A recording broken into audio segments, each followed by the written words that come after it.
trazendo salvação, ou Salvador a quem?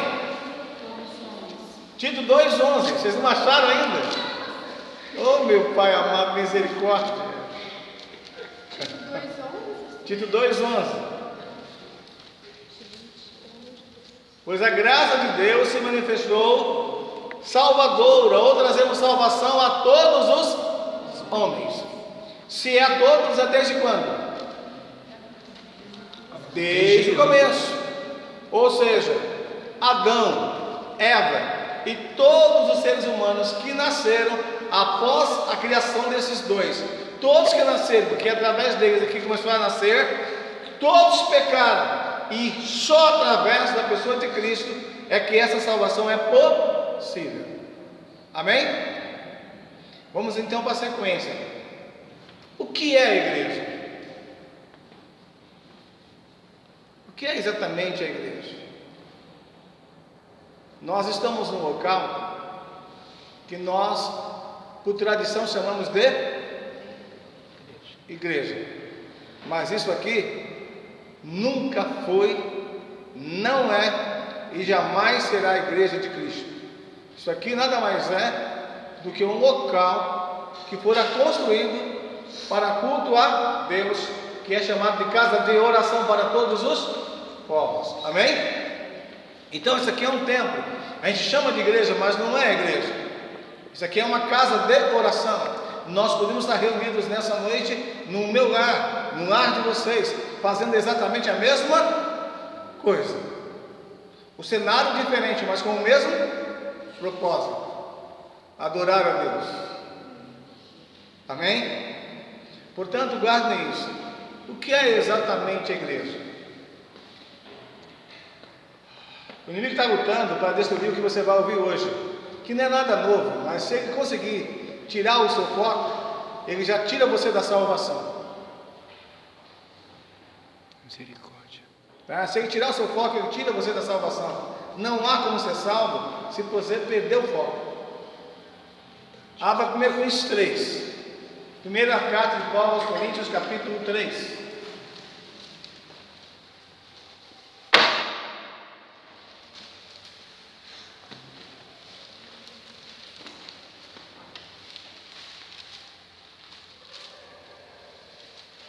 Todos acharam? Amém. Quando Paulo escreve a primeira carta aos Coríntios, capítulo 3, especialmente no versículo 11, ele diz o seguinte: pois ninguém pode pôr outro fundamento, ou ninguém pode pôr outra base, ninguém pode pôr outro alicerce, a não ser o que já está posto, ou além do que já está posto, o qual é? Jesus Cristo. Então Paulo está dizendo: olha, ainda que alguém tente, ninguém pode pôr. Não existe outro fundamento, não existe outra base. A base da igreja é Jesus Cristo. O caminho para o homem voltar para Deus é Jesus Cristo. A verdade para o homem voltar para Deus é Jesus Cristo. A vida para o homem é Jesus Cristo. Aleluia. O Cordeiro é Jesus Cristo. O bom pastor é Jesus Cristo. Aleluia. O Verbo que se fez carne é Jesus Cristo. Aleluia, glória a Deus. Não há outro. Então por que nós temos que entender o que é a igreja? No sábado eu falava sobre unidade. Na última quarta-feira que eu estive aqui com vocês, a maioria de vocês já estavam, eu falei sobre as 3 coisas mais importantes que aconteceram na vida do ser humano. Eu vou repetir rapidamente as 3 coisas. O homem foi criado Para a glória de Deus. por Deus e para a glória de Deus, mas o homem caiu. Então, já que o homem caiu, aconteceu a segunda coisa mais importante: Jesus se fez carne para resgatar o homem do pecado. Entre a primeira e a segunda, o homem cai, certo? Aí Cristo se manifesta por causa que o homem caiu. Entre a segunda segunda e a terceira, o homem é santificado, o homem é purificado, o homem é limpo do pecado, para chegar na terceira, porque a terceira é o homem vai voltar à presença de Deus. Aleluia, glória a Deus. Essa é a terceira. Mas para o homem voltar à presença de Deus, aí entra a questão igreja, irmãos. A questão igreja, se eu e você não entendemos isso, vai ser difícil você chegar lá. Vai ser difícil nós chegarmos lá. Não adianta ficar aqui me ouvindo, eu falando com vocês. Se eu não entender, mesmo falando, eu não chegarei lá. Se vocês não entenderem, mesmo me ouvindo, vocês não chegarão lá. A gente pode cantar aqui mais 50 anos e jamais chegaremos à presença de Deus. Então, o que é a igreja? De uma forma resumida, eu já falei com vocês várias vezes isso, mas eu vou ter que repetir, acho que pelo que parece, muitas vezes, enquanto for pastor de vocês, e se eu for pastor de outro grupo, eu vou ter que começar com isso, porque não há mais tempo a perder. Vamos lá, o que é a igreja? Depois de nós encontrarmos então o fundamento é? Cristo. Então já encontramos o fundamento da igreja. Mateus capítulo 16.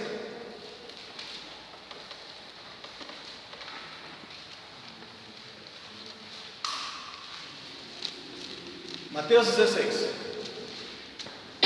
Após conversar com os discípulos sobre o que o mundo pensava sobre ele, Jesus perguntou para os discípulos o que eles achavam de Jesus. E Pedro então falou com Jesus o seguinte: tu és o Cristo, o Filho de Deus vivo. E resumindo, Cristo falou para Pedro: olha, esse que te revelou foi o Pai. Quando chega no versículo 18, olha o que Cristo falou para Pedro. Alguém leia, 18.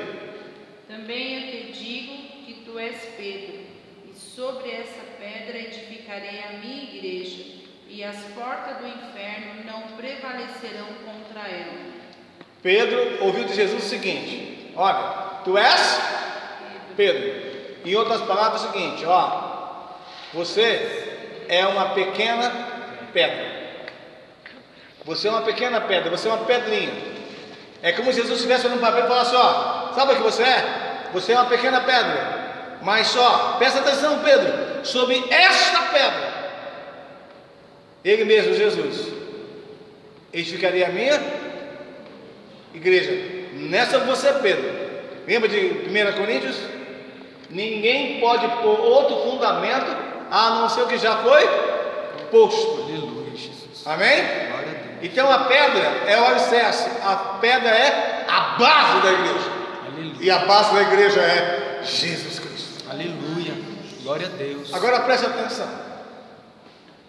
Para que você e eu possamos alcançar, ó, essa base, você precisa arriscar todos os seres humanos que você conhece. Todos. O primeiro é você. O segundo é qualquer um outro que você conhece. Sabe por quê? Mateus capítulo 7.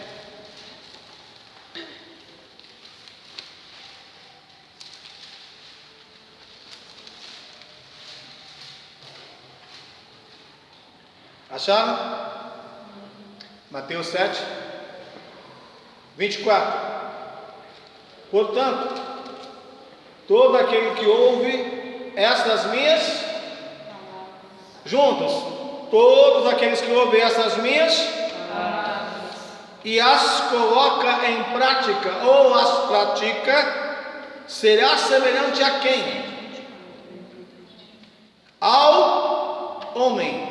Em outras palavras, está dizendo o seguinte: se você ouvir as minhas palavras e colocar essas palavras em prática, você é semelhante a um ser humano que, ó, é prudente, que construiu a casa sobre o quê?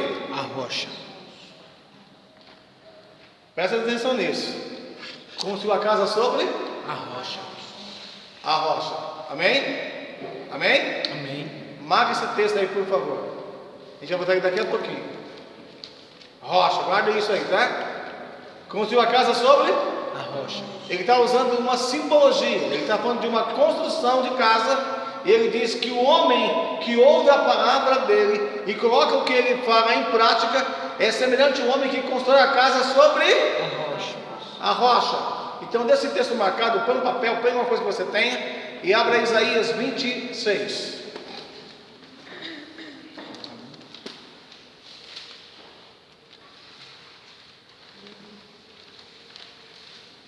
Amém? Misericórdia. Isaías 26. Vocês já acharam? Isaías 26. Acharam? Olha bem o que está escrito no versículo 4. Confiai em quem? No Senhor. Fraco. Confiai No Senhor. perpetuamente, ou para sempre. Aleluia. Pois o Senhor, Deus, é o que? Uma rocha eterna. É o que? Uma rocha eterna. Olhem para mim. Se você quiser alcançar a rocha, volta para Mateus. Lembra? Quem é a rocha eterna? O Senhor é a rocha eterna. E nessa rocha eu preciso confiar perpetuamente. Amém? Volta para Mateus capítulo 7.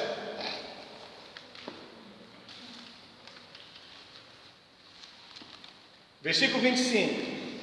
Desceu a chuva? Sim. Transbordaram os rios? Sopraram os ventos?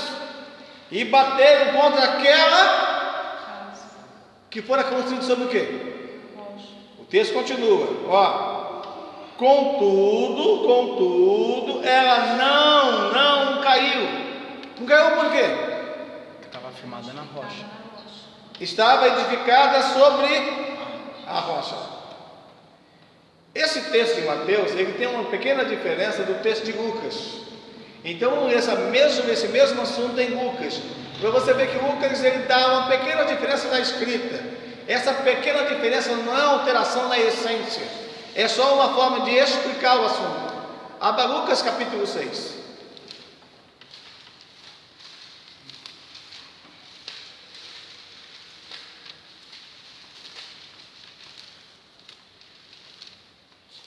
Ok? Acharam?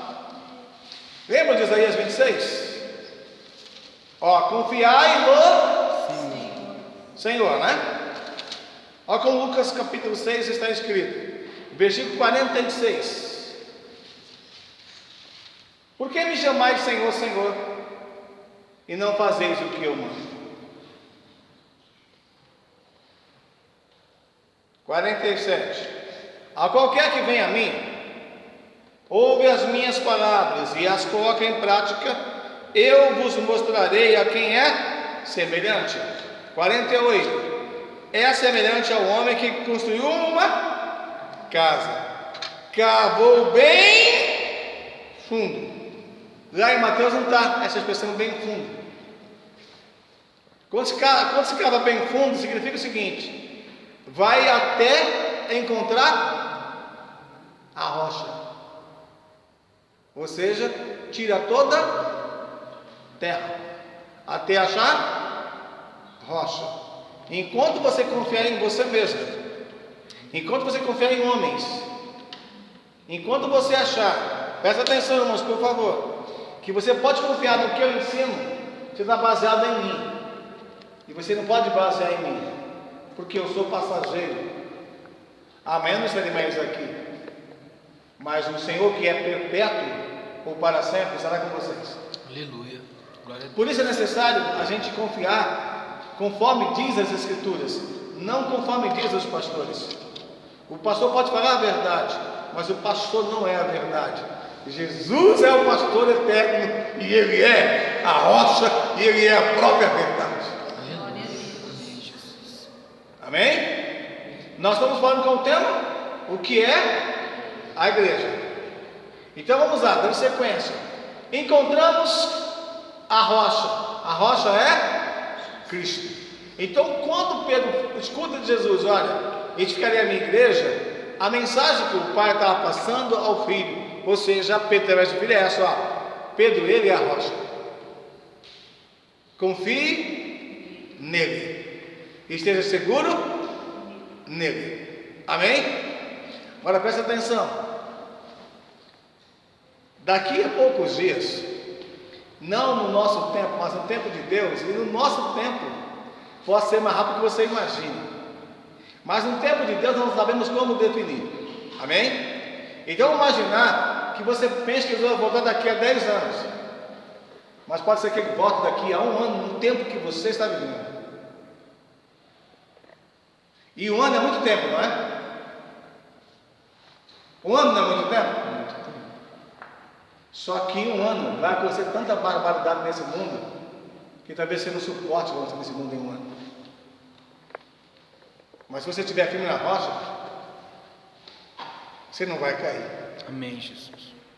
Amém? Você não vai cair. Mas presta atenção.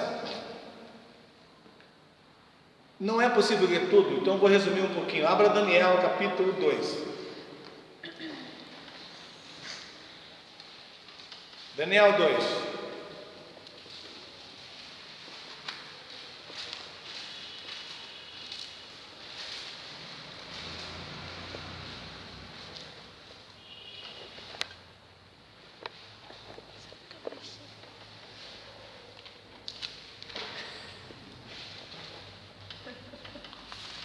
Acharam Daniel 2?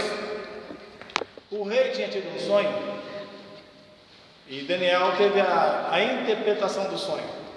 Como o tempo é bem curtinho, vamos lá. Versículo 35.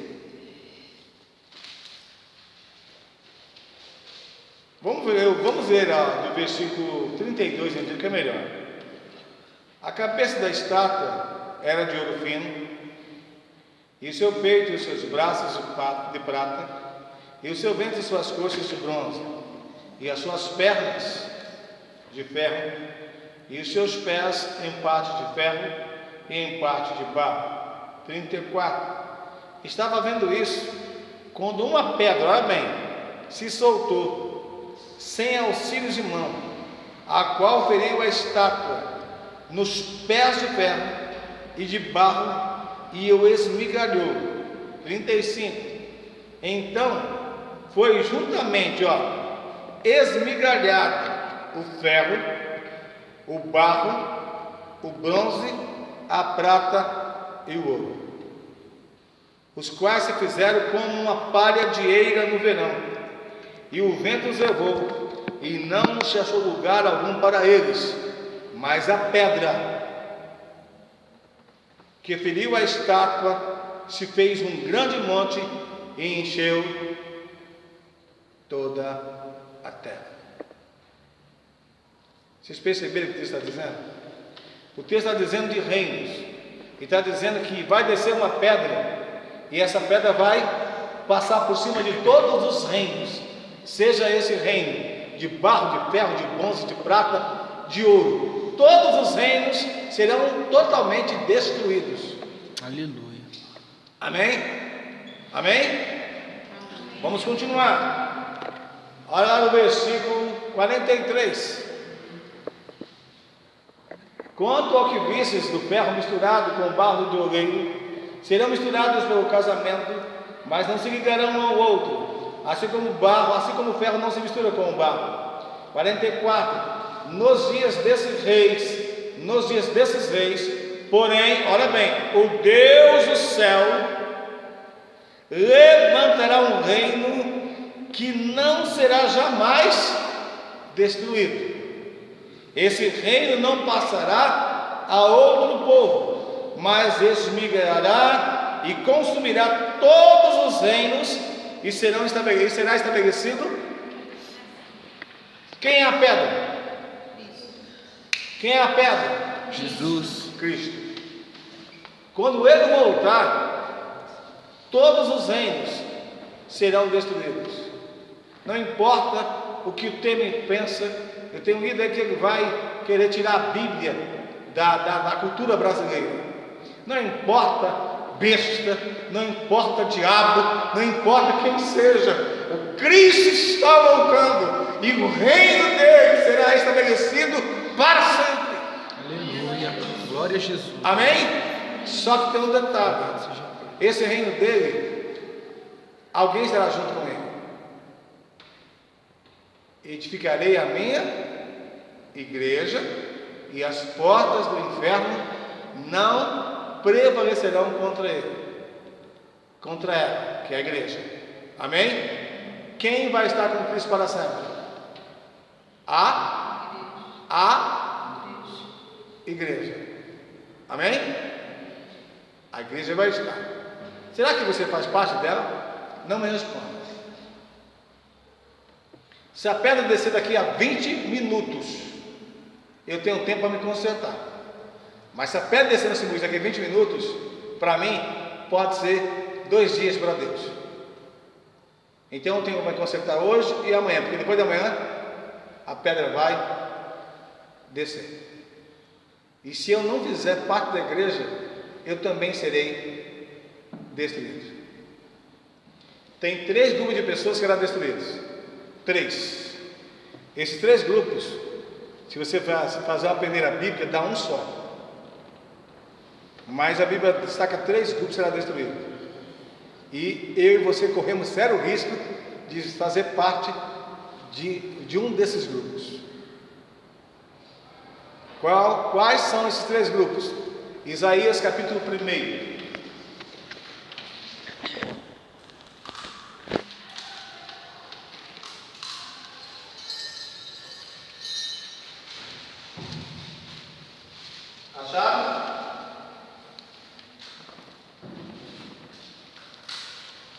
Acharam? Todos acharam esse capítulo 1? Vamos lá. 3 grupos que no fundo pode ser um só, mas a Bíblia separa para você entender quem são essas pessoas. Capítulo 1, versículo 28. Alguém leia devagar.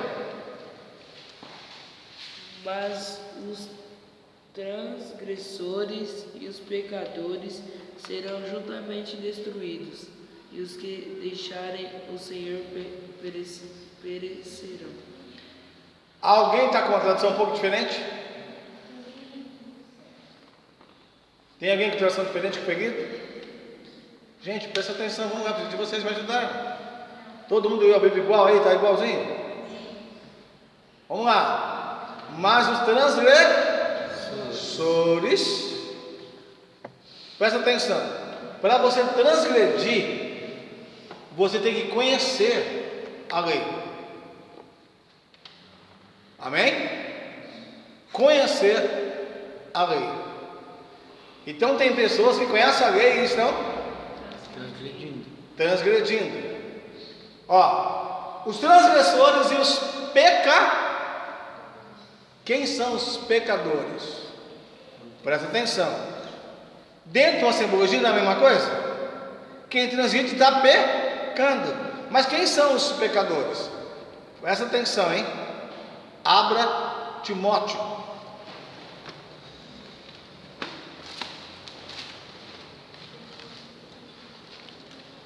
Primeira carta. Quem são os pecadores? Alguém lembra de João 3,16? Porque Deus amou o mundo de tal maneira que deu O único filho. Ele amou quem? O mundo. Ele não amou a igreja. Então quando ele amou o mundo, ele amou quem? Olha lá no capítulo 1 de Timóteo, primeira carta, versículo 15. Fiel é essa palavra e digna de toda aceitação, que Cristo Jesus veio ao mundo para salvar quem? Pecadores. Não são os transgressores, são os pecadores, dos quais eu sou. Paulo reconhecia que ele tinha essa condição na vida dele, mas ele vai dizer em Romanos: mas Deus prova o seu amor para conosco, em que Cristo morreu por nós, sendo nós ainda pecadores. Então os pecadores são aqueles que estão em pecado, vivem em pecado e rejeitam a salvação do Cristo. Presta atenção: estão, vivem e rejeitam, ou seja, são aquelas pessoas que, apesar de Deus amar essas pessoas, elas não aceitam o Evangelho, elas não dão crédito à salvação, elas não aceitam, elas continuam no estado de pecadores. Amém? Amém, queridos? Pastor, não entendi, me pergunta depois, eu explico mais. Só que além de ser transgressor, tem também o pecador e tem quem? Os que abandonam. Não é que rejeitam? Como é que está aí a Bíblia? O terceiro grupo, qual é o terceiro grupo lá de Isaías 1:28? Os que deixaram o Senhor. Os que deixaram o Senhor. Sabe o que é isso? São aquelas pessoas que estavam caminhando, e de repente, por causa dos ímpios e por causa do diabo, abandonam. Isso é muito sério, queridos. Sabe quem são os ímpios a nível geral? Os ímpios são aquelas pessoas que estão do seu lado 24 horas por dia. Se você ouvir um conselho na tua casa, do teu pai, da tua mãe, do teu tio, da tua tia, do teu vizinho, do teu parente, que não vale a pena você vir para a igreja, é ímpio esse sujeito. Esse sujeito é ímpio. Ele está falando para você que não vale a pena você vir à casa de Deus, porque ele está olhando para os homens, ele não está deixando você olhar para Cristo, ele está sem visão espiritual, ele está falando para você que não compensa você vir à casa de Deus. Só que Jesus disse: a minha casa será chamada a casa de oração por todos os povos. Aleluia. Então não rejeite vir à casa de Deus. Aleluia, Jesus. Não rejeite. Alegrei-me quando me disseram: vamos à casa do Senhor. Aleluia. Então, se você ouve um conselho ou uma palavra de alguém que diz que não vale a pena você vir aqui, esse conselho é ímpio. Só que você não vai poder justificar depois diante de Deus, isso, porque você deu ouvido a homens e deixou de dar ouvido à palavra de Deus. Quem são os ímpios? São os falsos profetas, que são usados pelo diabo para fazer você fazer o quê? Presta atenção, hein? Eu estou definindo o que é a igreja. Abra Timóteo. Primeira carta.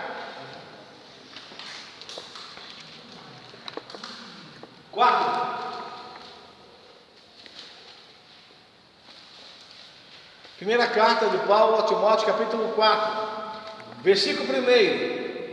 Mas o Espírito expressamente diz que nos últimos tempos alguns apostatarão da fé.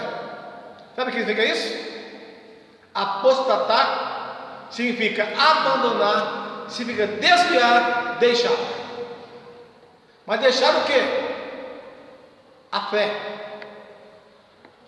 Presta atenção. Deixar a fé, mas não vão deixar a religião.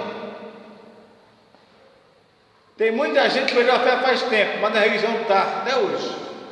Verdade. E cuidado para você não ser um desses, viu? Gente, eu tenho que falar com vocês, não tem jeito. Sabe quando se deixa a fé? Olha o versículo 2.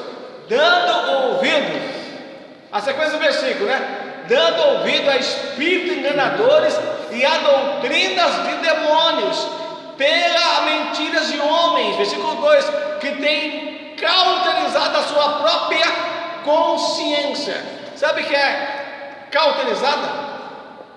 É tapada, fechada, não abre, parece que não funciona mais nada. Agora presta atenção, eu disse a vocês que são pessoas que vão ficar na religião, mas vão abandonar a fé. Aí eu tenho que provar biblicamente, não tem? Vamos para a Bíblia. Segunda carta de Paulo a Timóteo 4.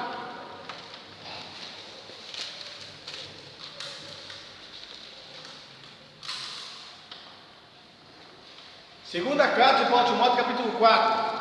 Paulo escreve algo muito sério no versículo 2. Alguém leu 2?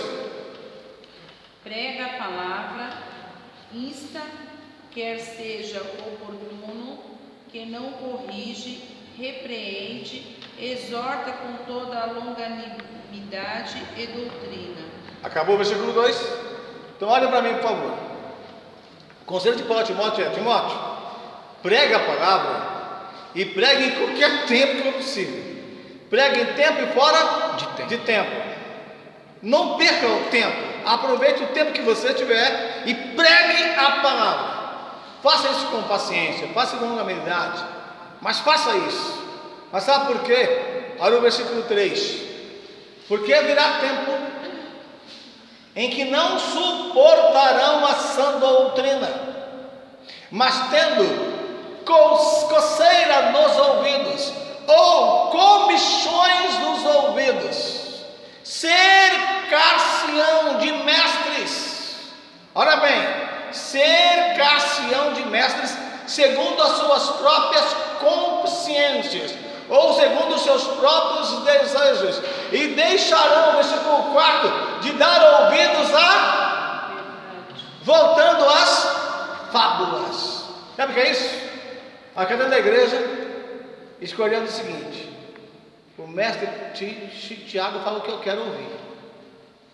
Quando você pensar que você tem que vir aqui porque você tem que me ouvir, porque eu falo o que você quer ouvir, cuidado, que você só vem quando eu venho.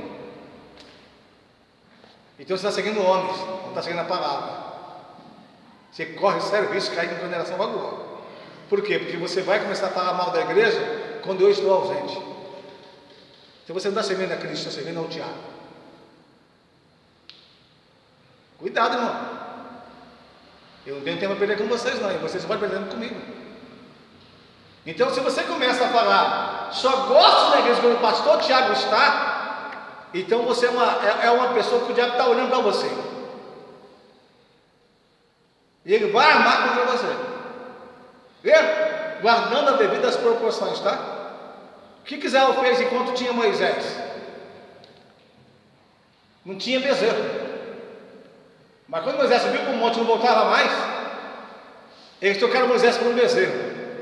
Significa dizer, claro que vocês me perderem, vão trocar por alguma coisa. É sinal que vocês não têm Deus, têm Tiago. Irmãos, é duro, mas tem que falar com vocês. Tem um Deus na vida de vocês. Tem uma verdade na vida de vocês. Tem um Cristo na vida de vocês. Percam tudo qualquer coisa, mas não percam o Cristo. Não percam a verdade. Sabe por quê? Agora presta atenção. Nós não podemos perder a fé. Não podemos desviar da fé. Abre Efésios, último texto talvez.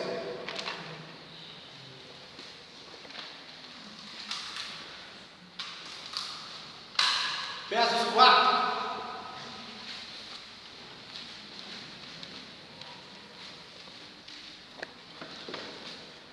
Vocês já acharam?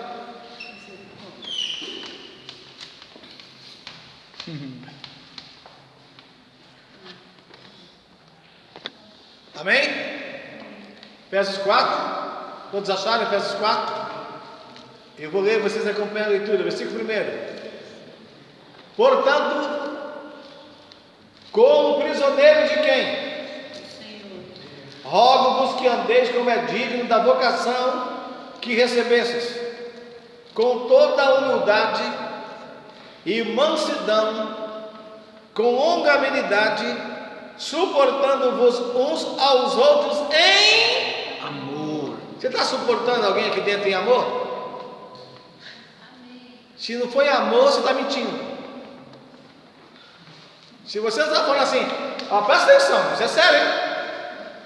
Se você está falando que está suportando em casa, você fala mal da pessoa, você está mentindo. Suportar em amor é suportar em Cristo. E quem tem Cristo não fala mal do próximo. Continuando o texto.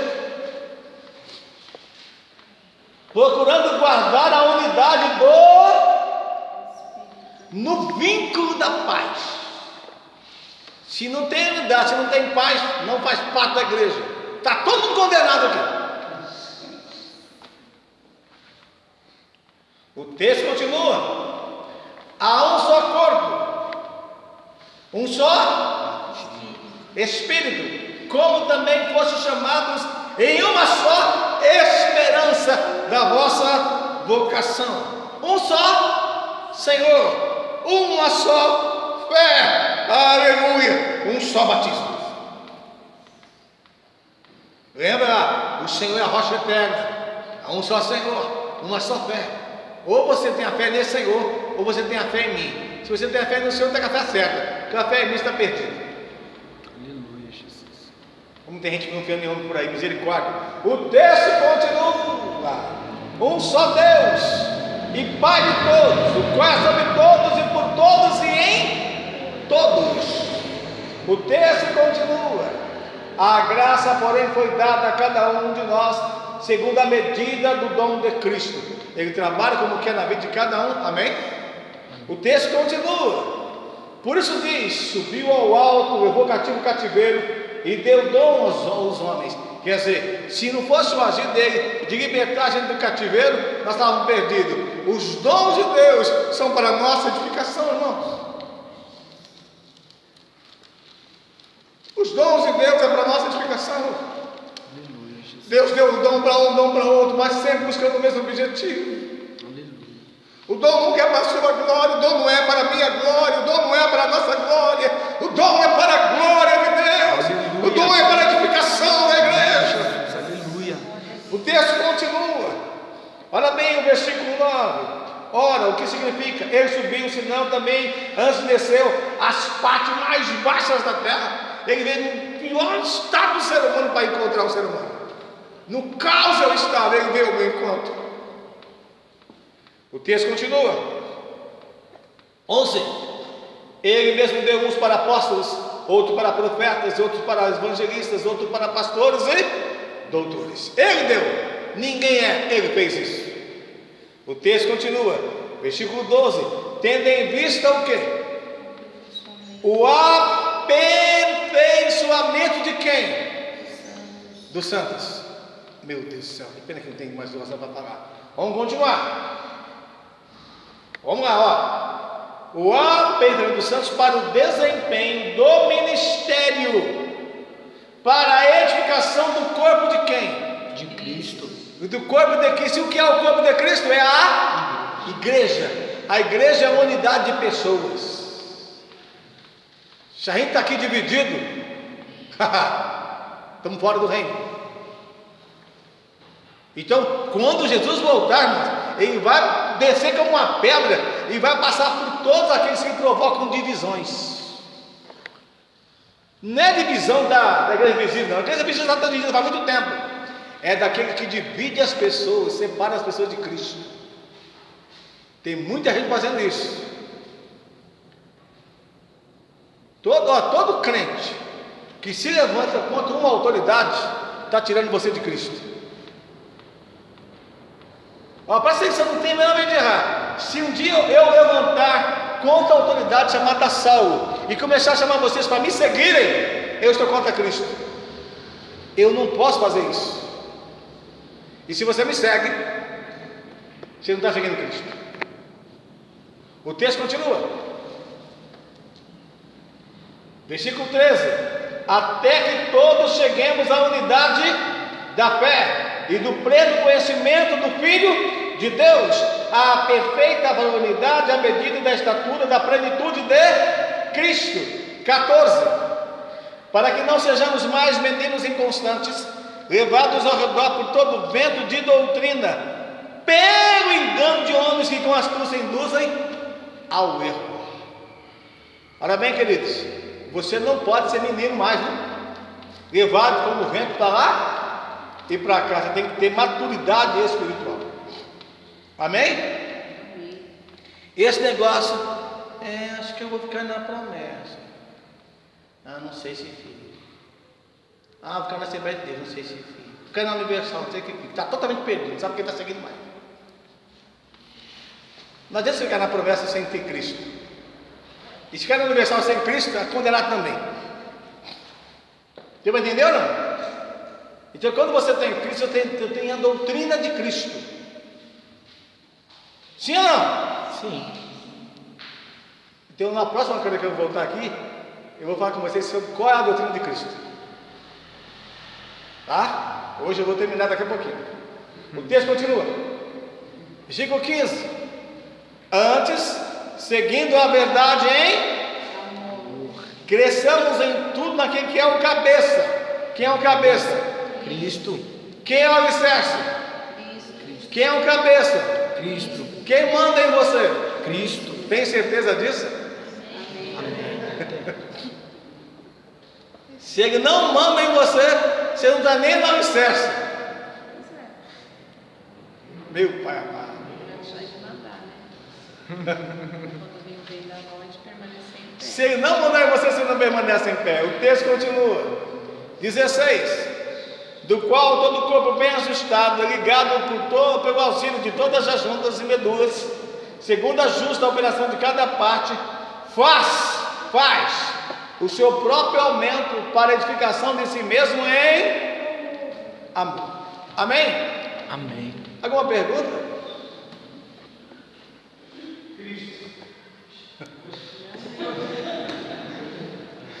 Alguma pergunta? Cristo.